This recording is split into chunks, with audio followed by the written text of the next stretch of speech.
GoNat 2025, 13th and 14th of September, SS Convention, Shamshabad.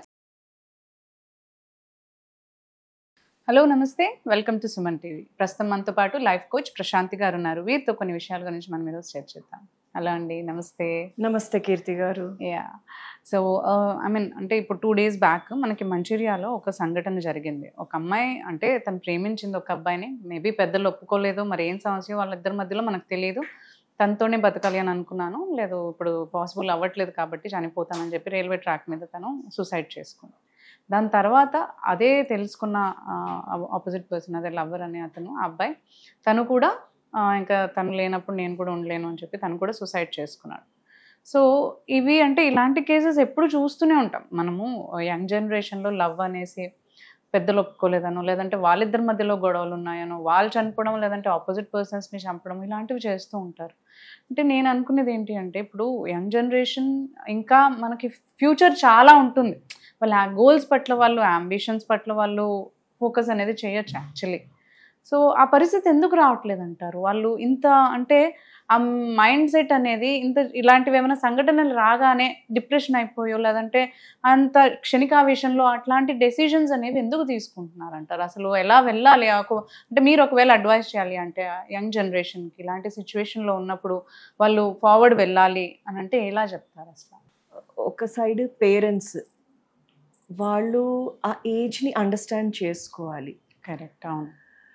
So ఈ teenage కానివ్వండి, ఇంకా teenage దాటాక కూడా ఇలాంటి ఎమోషనల్ డెసిషన్స్కి గురవుతున్నారు. సో అక్కడ ఫ్యామిలీ అండర్స్టాండింగ్, సపోర్ట్ అది అవసరము. కరెక్ట్. యా, కానీ అవేర్నెస్ లేనప్పుడు లైక్ డిఫరెంట్ సిచ్యువేషన్స్, ఇప్పుడు పేరెంట్స్ లైక్ ఏదన్నా స్టేటస్ ఫీలింగ్ కానీ, కాస్ట్ ఫీలింగ్ కానీ మ్యాచ్ అవ్వట్లేదనేసి ఇటు పేరెంట్స్ బెదిరివ్వడము అలాంటివి జరుగుతున్నాయి. సో వాళ్ళకి ఎటు తోచక suicide is the only way అన్నట్టు అయిపోతుంది. It's a very unfortunate difficult situation.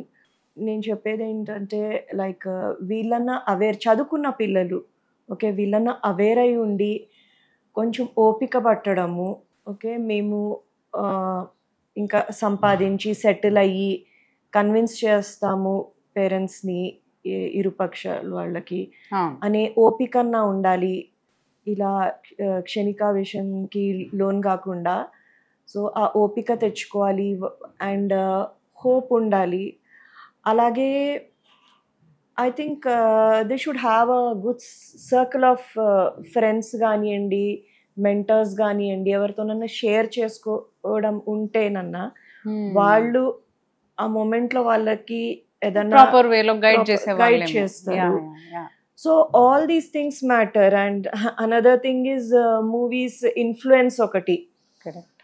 Okay, మూవీస్లో లాగా లవర్స్ అంటే ఇట్లా నేను ఉండలేను తను లేకుండా అనే ఫీలింగ్స్లోకి వెళ్ళిపోవడం, movies do have an influence. So అలా కాకుండా yeah, they should be matured to weigh what they are doing.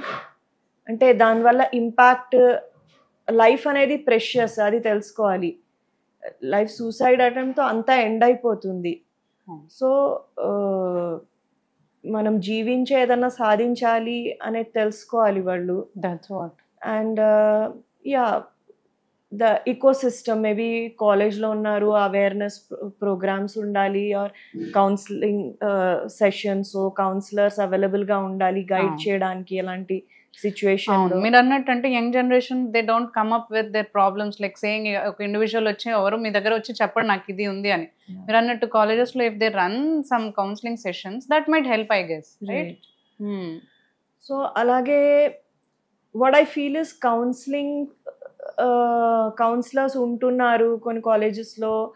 Still I think in counselling ఇప్పుడు కూడా మన సొసైటీలో ఆ స్టిగ్మా ఉంది, కౌన్సిలింగ్కి వెళ్ళడము అంటే ఏదో అనుకుంటారు అనేసి. సో అలాంటప్పుడు what I feel is colleges should also be proactive. అంటే వాళ్ళు ఏదన్నా యాక్టివిటీస్లో ఇన్వాల్వ్ చేయడము. సో ఇప్పుడు ఎక్స్ట్రా కరిక్యులర్ యాక్టివిటీస్, కొందరు రన్స్ ఆర్గనైజ్ చేస్తారు, ఇట్లా స్పోర్ట్స్, కల్చరల్ యాక్టివిటీస్, దాంట్లో ఇన్వాల్వ్మెంట్ ద్వారా కూడా వాళ్ళు ఒకటే దాంట్లో ఇలా ఉండిపోరు. సో మైండ్ డైవర్ట్ అవ్వడం అనేది కూడా చాలా ఇంపార్టెంట్. ఆర్ వేరే ప్యాషన్స్ అన్నా ఉండాలి. సపోజ్ ఏదైనా బిజినెస్ చేస్తున్నారు, ఆర్ వేరే ఏదైనా హాబీ పర్సూ చేస్తున్నారు, స్పోర్ట్స్ ఉన్నాయి. సో అలాంటప్పుడు వాళ్ళకి ఇంకో ఒక పాత్వే ఉంటుంది, something to look forward to. So వాళ్ళు అది పర్సూ చేస్తేనన్నా ఇదే ప్రపంచం అని ఉండదు. సో యూత్ని ఆ ఏజ్ అలాంటిది. సో వాళ్ళని గైడ్ చేయాలి, వాళ్ళ మైండ్ ఓపిక ఉండట్లేదు అసలు మీరు అన్నట్టు. Actually they are not ready to wait. I think divert చేయాలండి. నాకు మొన్న ఒక కేసు వచ్చింది, లైక్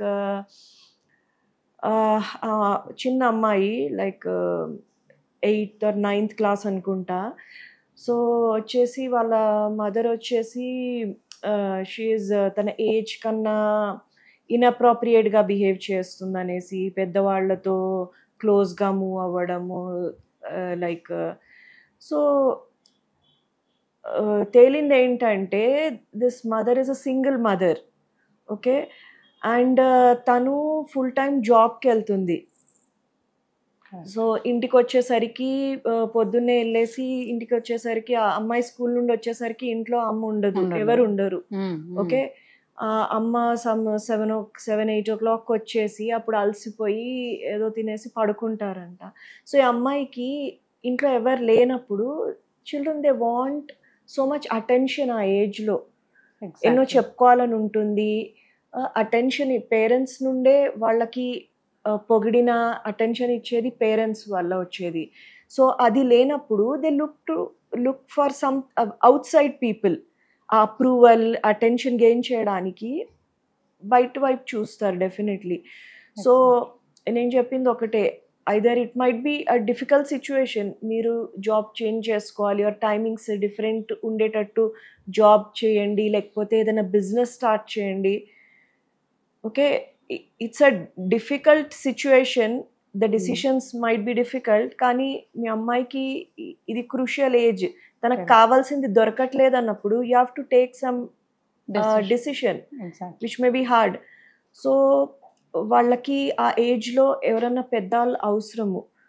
సో ఏ సపోర్ట్ సిస్టమ్ లేనప్పుడు you have to build it. ఇంట్లో నుండి బిజినెస్ చేయడమో, వర్క్ ఫ్రమ్ హోమ్ చేయడమో, అండ్ వాళ్ళకి అవైలబుల్గా ఉండడం పిల్లలకి. So otherwise they look out side for attention, recognition. Yeah, ఇది అవుతుందండి. ఓకే అండి, yeah, thank you so much. Thank you అండి.